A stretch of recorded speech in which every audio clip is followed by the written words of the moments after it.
The protagonist returns with proof, a scar, a relic, a story burned into their mind, but the world greets them with skepticism. The villagers nod along, humoring them. The scholars dismiss their account as superstition. Even those who believe cannot truly understand what was endured. And so, the adventure begins its slow fade from memory to folklore. The golden compass becomes just an old trinket. The devourer becomes a metaphor for grief. The island? A sailor's drunken fancy. The protagonist watches helpless as their suffering is polished into parable. The bittersweet victory. They have survived, yes, but at a cost that no one else can see. The hollow triumph. They won, but what did they lose? A father who will never return? A love sacrificed to break the curse? The last of their innocence? The unshared burden? They know the truth. The devourer is not truly gone. The island still waits. The cycle will repeat. But who will listen? The lingering mark. Some wounds do not heal. The protagonist flinches at the sound of the tide or wakes screaming from dreams of drowning. The world moves on. They cannot. The birth of a legend. Over time, the protagonist's story takes on a life of its own. Whispers in the tavern. Did you hear? They say a girl faced the phantom ship and lived. Warnings to children. Don't stray too far, or the devourer will take you, like in the old tales. A relic on display. The compass rests in a dusty museum case, its label reading, Origin Unknown, possibly decorative. The details warp with each retelling. The protagonist might hear their own deeds attributed to someone else, or find their story twisted into moral fables they never intended. They are no longer a person. They are a character, a symbol, a fragment of a larger myth. The final choice. The protagonist must decide to walk away, to let the legend live on without them, to bury the truth and try to forget, to keep the flame alive, to tell their story even if no one believes, because some truths must not be lost, to return, to sail back into the mist, chasing one last answer, knowing they may not return.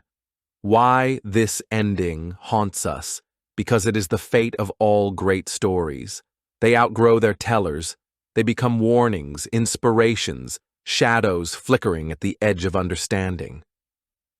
The protagonist's tragedy, and their triumph, is that they have become part of something older and stranger than themselves.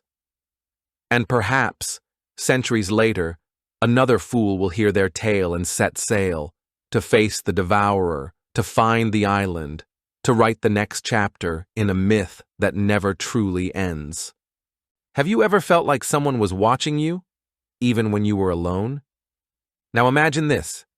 It's the year 1876. There's no internet, no phones, no science to explain the unexplainable. But people are desperate. Desperate to talk to the ones they've lost. And some believe they've found a way. They gather in silence. They light a single candle. They hold hands. And then the table shakes. A voice speaks. And the dead answer. This isn't a ghost story. This is a real event that people swore actually happened. A seance so strange, so intense, that it's still talked about nearly 150 years later. This is the seance of 1876. And what happened that night might change the way you think about life and death. To really understand what happened that night in 1876, we need to step into the shoes of the people who lived back then. The world in 1876 was changing, and fast. The United States had just celebrated its 100th birthday. Cities were growing. Railroads were connecting places that once felt like different worlds, and inventions like the telephone were starting to appear, changing the way people thought about communication forever. But for all the progress and noise and growth, there was still silence where it hurt the most, when someone died. In that era, death was everywhere. People died young. Disease had no cure. There were no grief counselors, no therapy apps. When someone you loved passed away, you just had to deal with it. And for many people, dealing with it meant searching for answers somewhere else. Somewhere beyond science. Somewhere beyond the veil. This is where spiritualism took hold. Spiritualism was more than just a belief. It became a movement. People believed they could contact the dead, not through miracles, not through religion, but through communication. Letters from beyond, knocks on the wall, voices in the dark.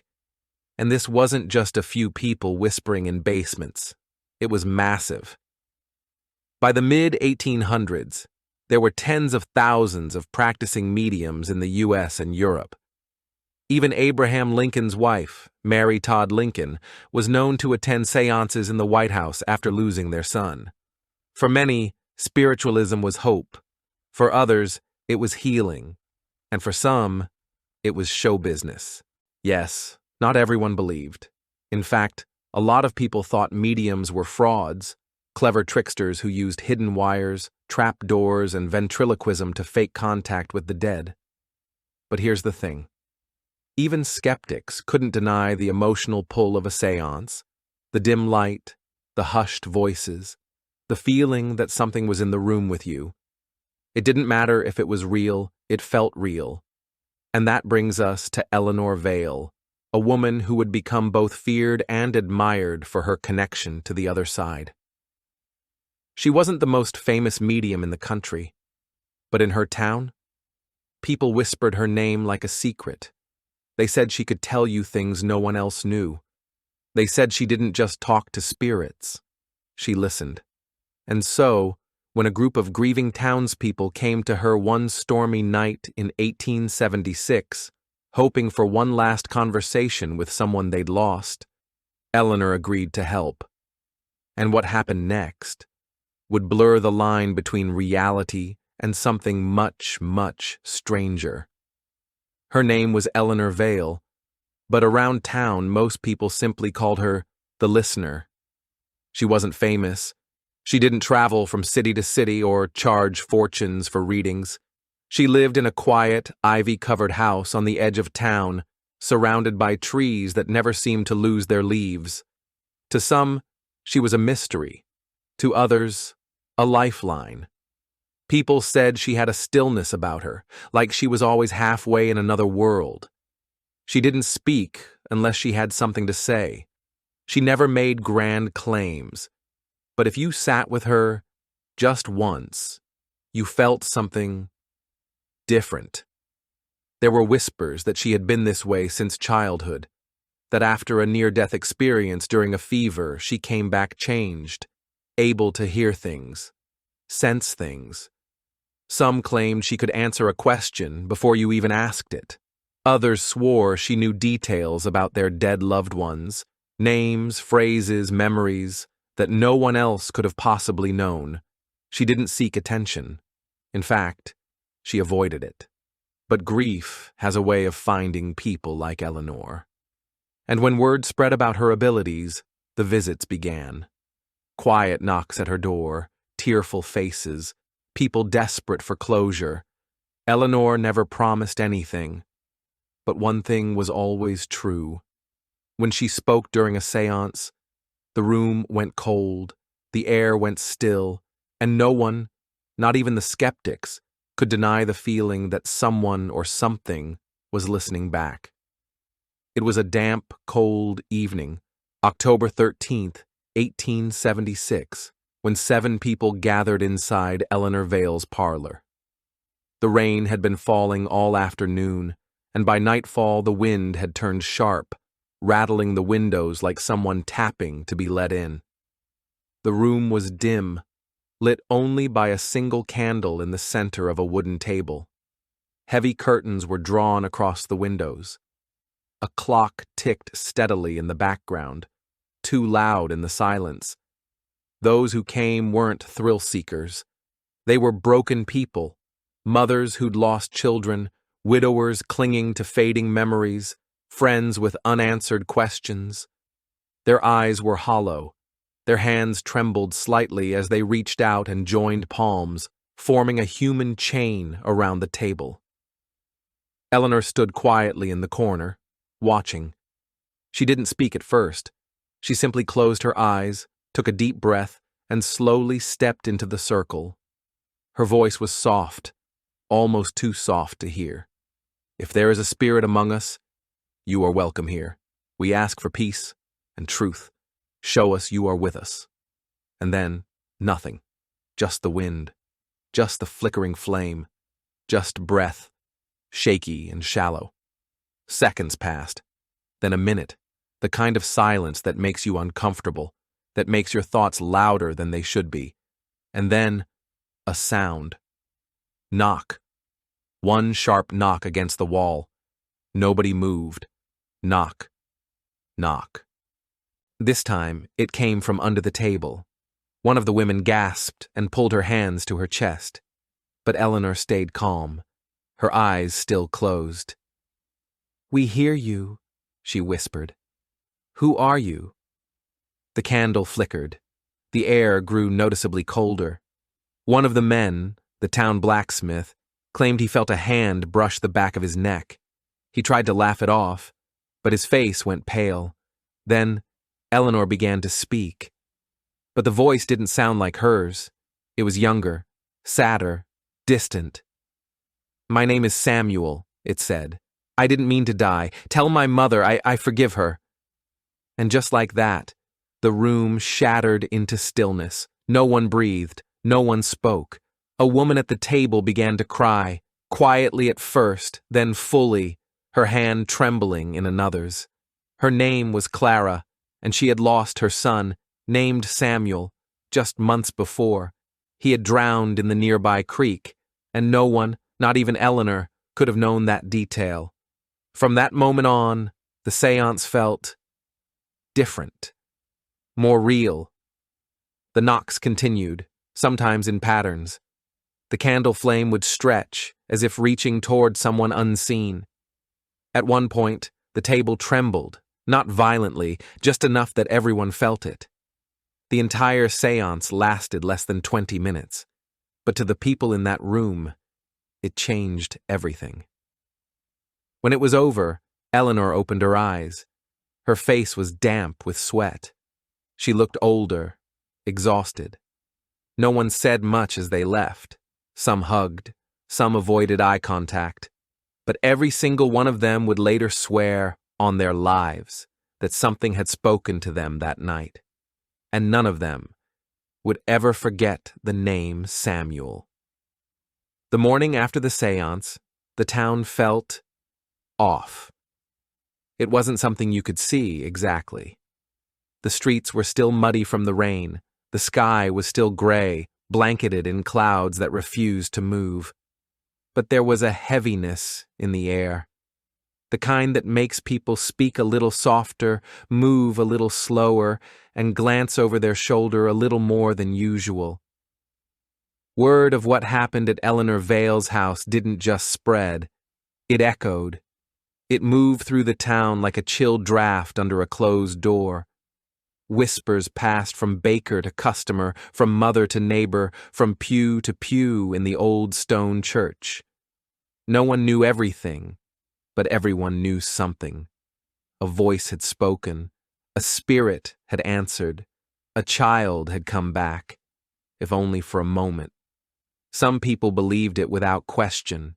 They clung to the story like a lifeline. To them, it was proof that the ones we lose aren't really gone, that somewhere beyond the veil our loved ones wait, watching, listening. For Clara, the grieving mother who heard her son's name spoken in that cold room, the seance became something sacred. She returned to Eleanor's house days later, not for another session, but just to sit in silence in the very spot where the table stood. She left a small white lily behind when she left. Eleanor never asked why, She didn't need to. But not everyone was convinced. There were skeptics, of course. There always are. Some said it was all a trick, that Eleanor must have known about Clara's son, that the knocks were staged, that the cold air was just a draft from the fireplace, that people hear what they want to hear when they're desperate enough. One man, Jonathan Merrill, a schoolteacher, began asking questions publicly. He wrote letters to the local paper, urging people not to be led by emotion into the arms of charlatans. He called seances dangerous illusions and accused Eleanor of preying on the grief-stricken. But here's where it gets strange. Jonathan's letters stopped. No one heard from him for several weeks after his last public accusation. When he finally reappeared, he looked different. Not injured, not sick, just quiet, withdrawn, like he had seen something he couldn't explain. And though he never spoke about it, those close to him noticed he began wearing a small cross around his neck, something he never did before. More curiously, he never mentioned Eleanor again, not once, not even when prompted. Others in town reported strange dreams following the seance, vivid, eerie dreams, people they had lost visiting them, familiar voices calling out in the dark. One man claimed he woke up with a word written in the condensation on his window. A name. His brother's name. Gone for over 20 years. Whether you believed it or not, one thing was certain. Something happened that night. Something that went beyond parlor tricks, beyond coincidence, beyond what anyone could easily explain. Eleanor herself never offered a statement. She never profited from what happened. She never held another seance, not publicly at least. When asked about it by a neighbor weeks later, she only replied with 5 quiet words. The dead aren't always silent. And that was the last she ever said on the matter. Just when the town began to settle, when the seance faded into the background like a strange but powerful memory, something else happened. Something that would shake everything. A letter surfaced. It was found tucked inside an old Bible at the local church by a janitor who was cleaning out a cabinet. The Bible had been untouched for years. Inside it was a folded piece of yellowed paper, delicate and curling at the edges, written in a hurried, uneven hand. The signature? Samuel. Yes, the same name from the seance. The letter was short, barely 10 sentences. But what it said was enough to stir fear, curiosity, and confusion all over again. Here's what it read. I was not meant to come through. Something else let me in. Something is watching her, the woman who listens. Tell her to stop. There are things behind the veil that do not forget. The handwriting was unrecognizable. None of Clara's family had seen it before, and a handwriting expert from a nearby town later confirmed it was written by someone very young or deeply disturbed. But here's what made it even stranger. The paper was dated October 9th, 4 days before the seance. 4 days before anyone heard the name Samuel whispered in the dark. This revelation exploded like a match in a dry field. Suddenly, townspeople were divided again. Only this time, it wasn't about belief in spirits. It was about who or what Eleanor had actually contacted. Had she opened a door to something else? And if so, was Samuel really a lost boy reaching out to his mother? Or was that name just a mask used by something darker, something waiting? A local reverend warned that seances were not conversations with the dead, but invitations to the unknown. New rumors began to surface, whispers of shadows in Eleanor's window late at night. Of a second voice, deep, gravelly, heard on the wind near her home. Even Eleanor's cat, once always seen lounging on the front porch, was said to have vanished without a trace. But here's the most chilling part. Eleanor disappeared. Not immediately. It was gradual. First, she stopped answering her door. Then her curtains remained closed, day and night. The garden she once tended with such care grew wild, overtaken by ivy and thorns. And then one morning, she was simply gone. No note, no footprints, no signs of struggle. The house was locked from the inside. A single candle, burnt all the way down, sat cold in the middle of the table. To this day, no one knows what became of Eleanor Vale. Some believe she passed peacefully, having done what she was meant to do. Others believe she crossed into whatever realm she'd once dared to speak with. And some think she was taken by whatever had come through that night in 1876. The seance didn't just open a door, it may have left it wide open. It's been nearly 150 years since the seance of 1876. And yet, even today, so many questions remain. What really happened that night inside Eleanor Vale's candlelit parlor? Was it a genuine connection with the afterlife? A moment when the veil between worlds lifted just enough to let a voice slip through? Or was it something else entirely? Was Samuel truly Clara's lost son? Or a voice that knew how to sound like him? A presence that saw grief as an open door? And what about the letter, found before the seance, yet somehow referencing it? How could that be possible? Was it a warning from the spirit world? Or a hoax planted by someone trying to stir panic or cover up something darker? And perhaps the most chilling question of all, what happened to Eleanor Vale? Did she disappear willingly? Did she go in search of something beyond this world? Or was she taken by something she accidentally invited in? The house she lived in still stands, rotting, silent, and avoided.